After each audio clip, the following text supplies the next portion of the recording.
Witam wszystkich bardzo serdecznie, Jonas Rozmenda po tej stronie. Nagrywam ten króciutki materiał, żeby podzielić się z Wami pewną nowiną.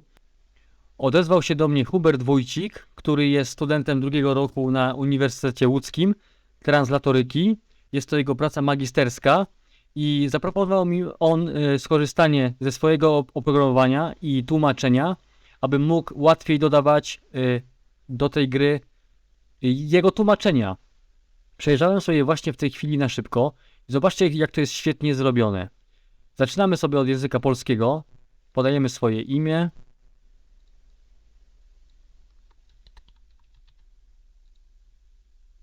Tak, mężczyzna. Idziemy dalej.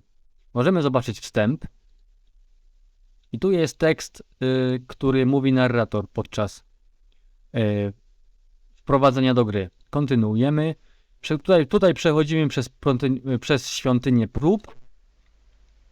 Idziemy do głównej mapy. I tutaj zaczyna się to, o co mnie najbardziej chodziło, żeby mieć łatwy dostęp do dialogów. Wybieramy sobie wioskę Arroyo i na przykład chcemy rozmawiać ze starszą wioski. I tutaj jest jej opis, jak wygląda, kto to w ogóle jest. I tutaj jest jej sekwencja, którą ona wypowiada. I mamy opcje dialogowe. Wybieramy sobie opcję, wyświetla nam się to, co ona do nas mówi i kolejne opcje dialogowe.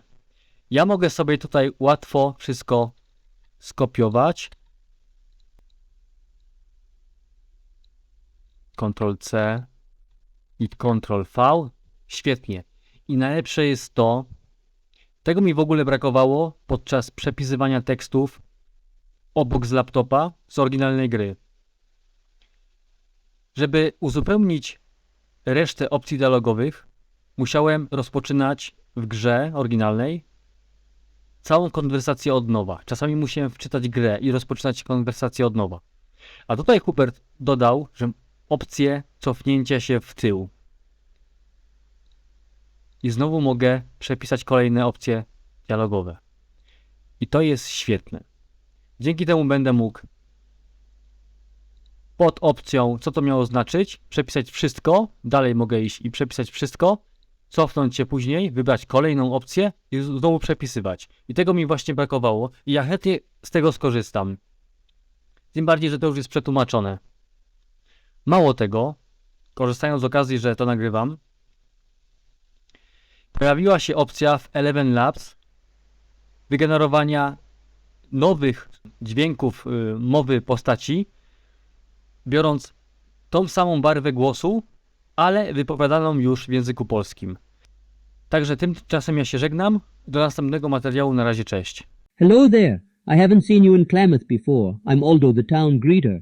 It's my job to greet anyone new in town and to answer any questions they might have about our bucolic little burg. Welcome to Klamath.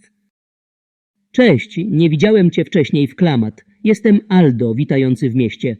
Moim zadaniem jest witać każdego nowego i odpowiadać na wszelkie pytania dotyczące naszego sielankowego miasteczka. Witamy w Klamath.